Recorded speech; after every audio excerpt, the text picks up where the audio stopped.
ವೀಕ್ಷಕರಿಗೆ ನನ್ನ ನಮಸ್ಕಾರಗಳು. ಇವತ್ತು ನಾವು ವ್ಯಾಯಾಮ, ಯೋಗ ಮತ್ತು ಪ್ರಾಣಾಯಾಮದ ಬಗ್ಗೆ ಸ್ವಲ್ಪ ತಿಳ್ಕೊಳ್ಳೋವಂಥ ಪ್ರಯತ್ನ ಮಾಡೋಣ. ನಾನು ಕಳೆದ ಸಂಚಿಕೆಯಲ್ಲಿ ವಾತಾವರಣ ಆಗಿರ್ಬೋದು ಅಥವಾ ನೀರು ಅಥವಾ ಗಾಳಿಯ ಬಗ್ಗೆ ಮತ್ತು ಆಹಾರದ ಬಗ್ಗೆ ಕೆಲವೊಂದಷ್ಟು ಚರ್ಚೆಗಳನ್ನು ಮಾಡಿದ್ದೆ.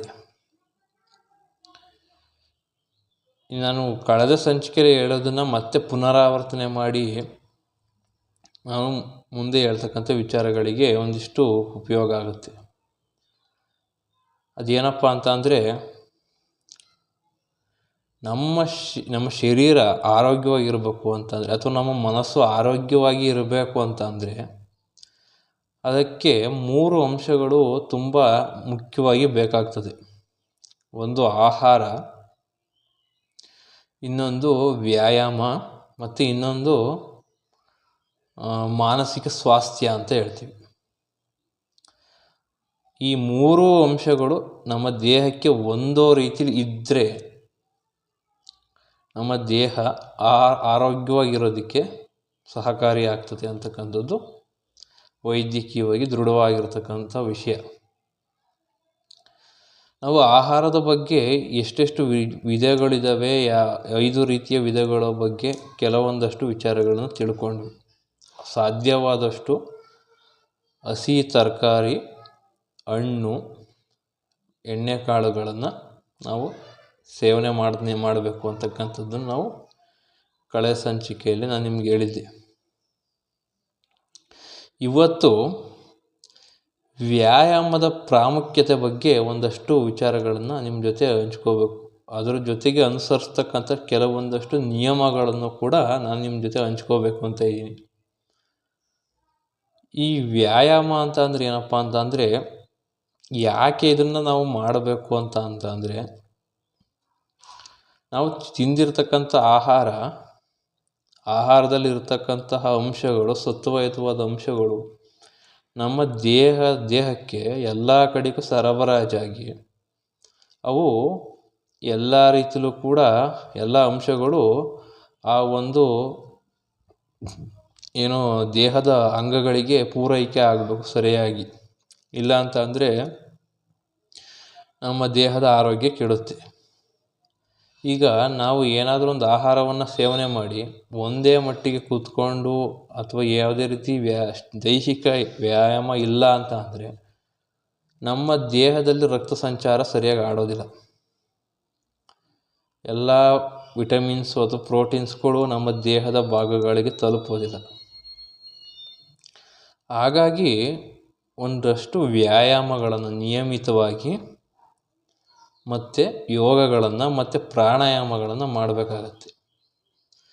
ಈ 3 ವಿಷಯಗಳ ಉದ್ದೇಶ ಏನಪ್ಪ ಅಂತಂದರೆ, ಈ 3 ಕ್ರಿಯೆಗಳ ಉದ್ದೇಶ ಏನು ಅಂತ ಅಂದರೆ, ದೇಹದಲ್ಲಿರ್ತಕ್ಕಂತಹ ರಕ್ತವನ್ನು ಶುದ್ಧಿ ಮಾಡಿ ಶುದ್ಧವಾದ ರಕ್ತವನ್ನು ಪ್ರತಿಯೊಂದು ಭಾಗಕ್ಕೂ ತಲುಪಿಸ್ತಕ್ಕಂಥ ಕೆಲಸವನ್ನು ಮಾಡುತ್ತೆ. ಈ ವ್ಯಾಯಾಮ ಅಂತ ಅಂದರೆ ಒಂದು ಸಹಜವಾಗಿರ್ತಕ್ಕಂಥ ಒಂದು ವಾರ್ಮಪ್ ವ್ಯಾಯಾಮ ಆಗಿರ್ಬೋದು, ಅಥವಾ ಒಂದು ನಡಿಗೆ ಆಗಿರ್ಬೋದು, ಸೈಕ್ಲಿಂಗ್ ಆಗಿರ್ಬೋದು, ಅಥವಾ ಕೆಲವೊಂದಷ್ಟು ನಿಂತು ಮಾಡ್ತಕ್ಕಂಥ ಆಸನಗಳಿರ್ಬೋದು, ಕೆಲವೊಂದಷ್ಟು ಪ್ರಾಣಾಯಾಮಗಳಾಗಿರ್ಬೋದು. ಇವೆಲ್ಲವೂ ಕೂಡ ಒಂದು ರೀತಿಲಿ ನಮ್ಮ ಒಂದು ದೇಹಕ್ಕೆ ರಕ್ತಕ್ಕೆ ಆ ಒಂದು ಏನು ಹೇಳ್ತೀವಿ ಆಮ್ಲಜನಕವನ್ನು ತಲುಪಿಸಿ ಅವು ಶುದ್ಧೀಕರಿಸಿ ದೇಹದ ಎಲ್ಲ ಭಾಗಗಳಿಗೂ ಸರಬರಾಜಾಗೋ ಥರ ಮಾಡ್ತವೆ. ಈ ಉದಾಹರಣೆಗೆ, ನಮ್ಮ ಚರ್ಮ ಸುಕ್ಕುಗಟ್ಟಿರೋದನ್ನು ಅತಿಯಾದ ಆಮ್ಲಜನಕಕ್ಕೆ ಅದು ತೆರ್ಕೊಂಡ್ರೆ ನಮ್ಮ ದೇಹದ ಸುಕ್ಕುಗಟ್ಟೋಂಥ ಪ್ರಕ್ರಿಯೆ ಕಡಿಮೆ ಆಗ್ತಾ ಹೋಗುತ್ತೆ. ನಮ್ಮ ಕಣ್ಣುಗಳಿಗೆ ಸರಿಯಾದ ರೀತಿಯಲ್ಲಿ ಒಂದು ರಕ್ತ ಸಂಚಾರ ಆದರೆ, ಅಥವಾ ನಮ್ಮ ಕಿವಿಗಳಿಗೆ, ನಮ್ಮ ಯಾವುದೇ ಒಂದು ಅಂಗಗಳಿಗಾಗಲಿ, ನಮ್ಮ ಡೈಜೆಸ್ಟಿವ್ ಸಿಸ್ಟಮ್ಗಾಗಿರ್ಬೋದು, ಎಲ್ಲ ರೀತಿಗೂ ಒಂದು ಸರಿಯಾದ ರೀತಿಯಲ್ಲಿ ನಮ್ಮ ದೇಹಕ್ಕೆ ರಕ್ತ ಸಂಚಾರ ಆಗಬೇಕಾಗಿದೆ. ಇವತ್ತು ಈ ರಕ್ತ ಸಂಚಾರ ಆಗಬೇಕು ಅಂದರೆ ನಾವು ವ್ಯಾಯಾಮವನ್ನು ನಿಯಮಿತವಾಗಿ ಮಾಡಲೇಬೇಕು. ಇದು ವ್ಯಾಯಾಮದ ಪ್ರಾಮುಖ್ಯತೆ. ಇದುವರೆಗೂ ಹೇಳಿರ್ತಕ್ಕಂಥದ್ದು ವ್ಯಾಯಾಮದ ಪ್ರಾಮುಖ್ಯತೆ ಆಗಿದೆ.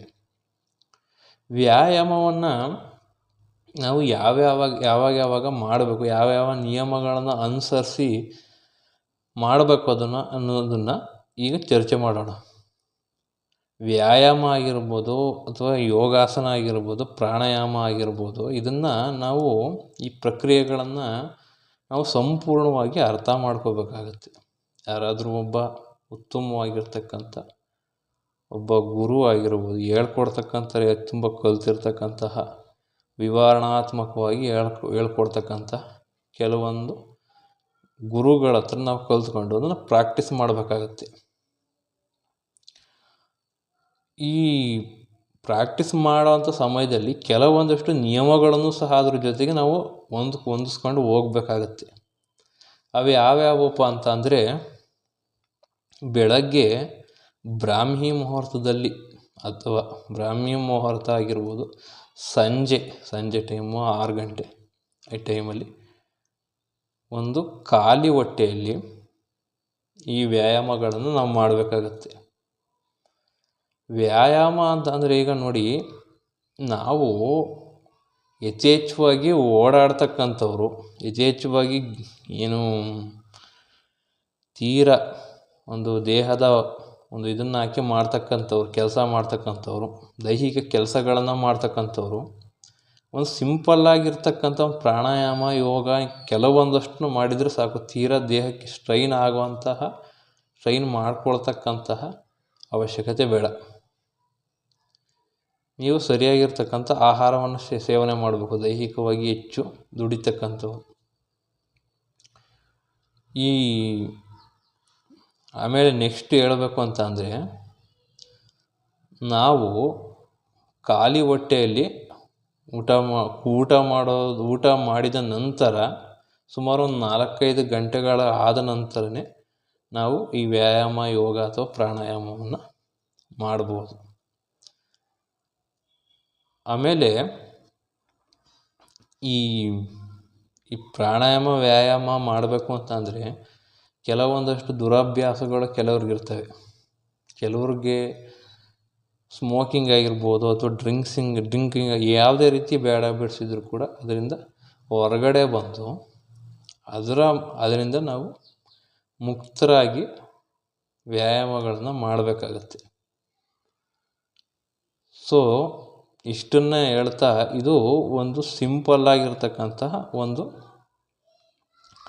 ವಿಷಯ ಜ್ಞಾನ ನೆನಪಲ್ಲಿ ಇಟ್ಕೋಬೇಕು. ವ್ಯಾಯಾಮ ಮಾಡೋರು, ಯೋಗ ಮಾಡೋರು, ಇದರ ಮೂಲ ಉದ್ದೇಶ ಏನು ಅಂತಂದರೆ, ದೇಹದಲ್ಲಿರ್ತಕ್ಕಂಥ ರಕ್ತವನ್ನು ಶುದ್ಧೀಕರಿಸಿ, ಈ ಶುದ್ಧವಾಗಿರ್ತಕ್ಕಂತಹ ರಕ್ತವನ್ನು ಪ್ರತಿಯೊಂದು ಭಾಗಕ್ಕೂ ಸಂಚಾರ ಮಾಡೋ ರೀತಿಲಿ, ಪ್ರತಿಯೊಂದು ದೇಹದಲ್ಲಿರ್ತಕ್ಕಂಥ ಪ್ರತಿಯೊಂದು ಅಂಗಕ್ಕೂ ಪೋಷಕಾಂಶಗಳನ್ನು ತಲುಪಿಸುವಂಥ ಕೆಲಸವನ್ನು ಈ ವ್ಯಾಯಾಮ, ಯೋಗ ಮತ್ತು ಪ್ರಾಣಾಯಾಮಗಳು ಮಾಡ್ತವೆ.